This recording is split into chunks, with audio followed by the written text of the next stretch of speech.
Assalamualaikum warahmatullahi wabarakatuh. Perkenalkan, nama saya Deva Fitri Anggraini, berasal dari offering B2 Pendidikan Agama Islam.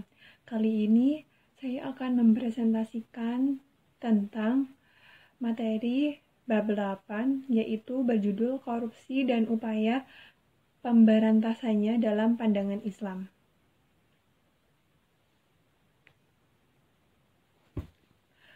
Yang pertama, yaitu korupsi, pengertian, ragam, dan hukumnya.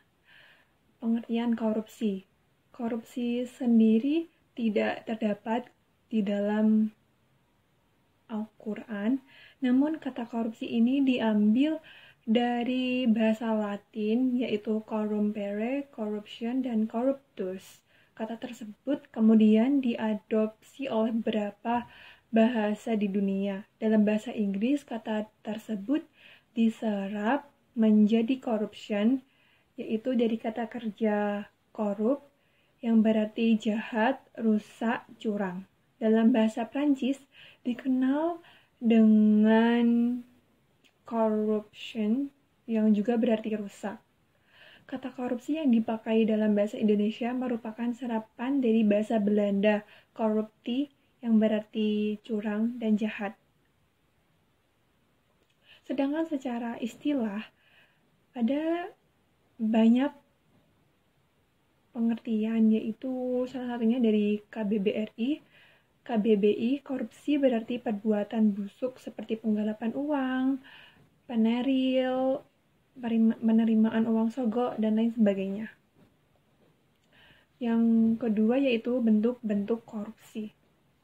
Yang pertama, ada gulul atau penggelapan. Dan yang kedua yaitu ada riswah atau suap. Riswah atau suap yaitu semacam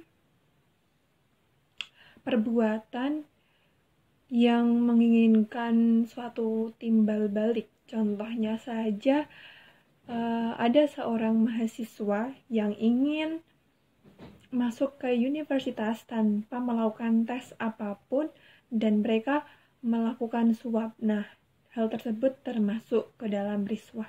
Yang ketiga yaitu hadiah atau gratifikasi atau sering disebut juga dengan hadiah. Di sini kenapa sebenarnya hadiah itu termasuk hal yang disarankan dan dibolehkan. Namun dalam Islam hal tersebut akan menjadi haram apabila hadiah itu diberikan dengan tujuan maksud tertentu, ingin mendapatkan suatu timbal balik seperti itu, maka hal itu akan menjadi haram dan termasuk ke dalam perbuatan korupsi. Yang keempat yaitu syarikah atau pencurian, dan yang kelima yaitu khianah atau kecurangan. Dan materi yang B yaitu motif-motif korupsi. Motif korupsi ini dibagi menjadi dua, yaitu ada motif internal dan motif eksternal. Motif internal sendiri yaitu berasal dari diri kita sendiri, timbul dari dalam diri kita sendiri. Motif internal itu antara lain satu, sikap terlalu mencintai harta, dan yang kedua sikap tamak dan serakah. Yang ketiga yaitu sikap konsumtif dan hedonis. Contohnya saja seperti mungkin kita itu termasuk ke golongan masyarakat biasa, namun pengaruhnya waktu ke waktu, zaman dan zaman, kita terpengaruh untuk mengikuti gaya lifestyle kehidupan, namun ekonomi kita tidak mencukupi. Lalu dari hal itu kita melakukan kecurangan-kecurangan, dan kecurangan-kecurangan tersebut termasuk ke dalam korupsi. Yang selanjutnya yaitu pemahaman agama yang dangkal, dan yang terakhir yaitu hilangnya nilai kejujuran. Kenapa hilangnya nilai kejujuran menjadi aspek seseorang untuk melakukan korupsi? Dikarenakan sekarang nilai kejujuran itu seperti susah dicari, Dan apabila jujur kita malah seperti disalahkan seperti itu. Yang selanjutnya yaitu motif eksternal, yaitu motif yang mengaruhi seseorang untuk melakukan korupsi. Motif eksternal sendiri yaitu ada 3, yaitu karena faktor budaya, dan yang kedua yaitu faktor kebiasaan dan kebersamaan, dan yang 3 yaitu penegakan hukum yang lemah. Contohnya saja di negeri kita sendiri, Indonesia, di mana korupsi masih merajalela dikarenakan yaitu tadi penegakan hukum yang masih lemah. Seperti contohnya saja, si pejabat A sudah diketahui melakukan korupsi, namun dia malah santai-santai saja, tidak merasa bersalah, tapi dia malah bilang, maaf, tunggu pengacara saya berbicara. Hal itu seperti tidak masuk akal karena dia sudah terbukti salah, tapi malah tidak mengakui dirinya salah, dan hukum Indonesia masih sangat begitu lemah.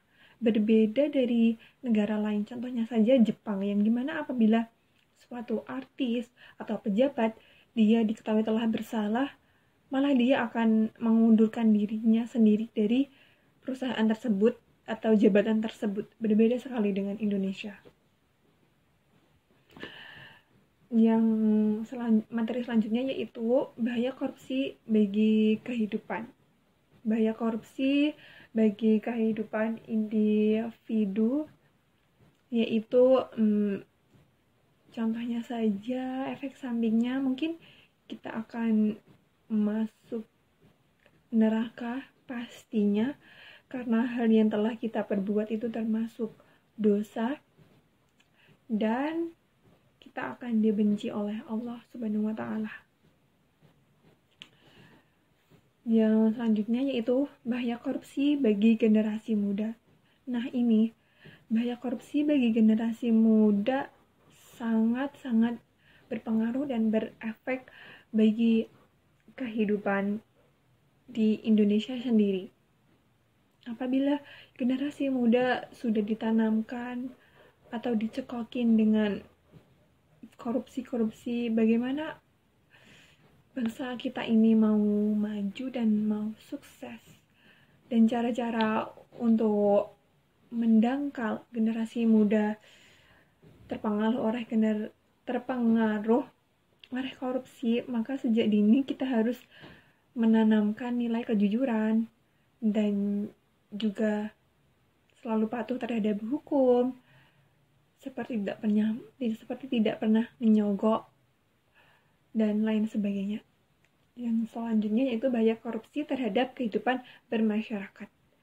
Bahaya korupsi bagi kehidupan bermasyarakat sendiri, contohnya seperti di dalam desa, di mana di dalam suatu desa itu ada kepala desa. Apabila dana itu dikorupsi oleh kepala desa, maka yang dirugikan adalah masyarakatnya, di mana uang itu sebenarnya harus digunakan bersama-sama, namun hanya digunakan oleh satu orang saja, dan hal itu sangatlah merugikan pastinya.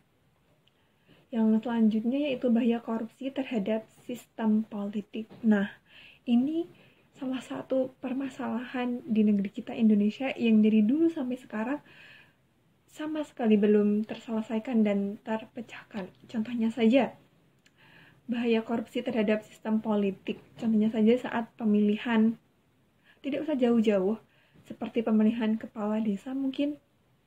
Pastinya semua dari kalian pernah mendapat seperti pesangon atau apalah itu, kita harus mencoblos dia gitu. Itu termasuk korupsi. Nah, dan itu sangat tidak bagus, of course, sepertinya. Dan juga uang yang kita gunakan itu juga tidak halal. Dan apabila kepala desa yang melakukan itu seperti dia tidak memenuhi kriteria, dia hanya menang karena uang itu. Nah, itulah bahayanya korupsi di sistem politik. Dan bahaya korupsi bagi sistem perekonomian. Hal ini sangat-sangat berpengaruh sekali, karena apabila seperti desas-desusnya kalau pejabat DPR pasti selalu melakukan korupsi, maka hal itu akan selalu menimbun dan menumpuk hutang-hutang Indonesia kepada negara lain. Nah, itu. Dan seperti kayak masyarakat miskin makin miskin dan tidak terayomi, dan yang kaya akan semakin kaya karena hal tersebut tadi. Yang selanjutnya yaitu upaya menumbuh kembangkan budaya anti korupsi, yaitu dengan cara budaya anti mencontek, plagiarisme, dan titip asen, lalu memegang teguh amanah.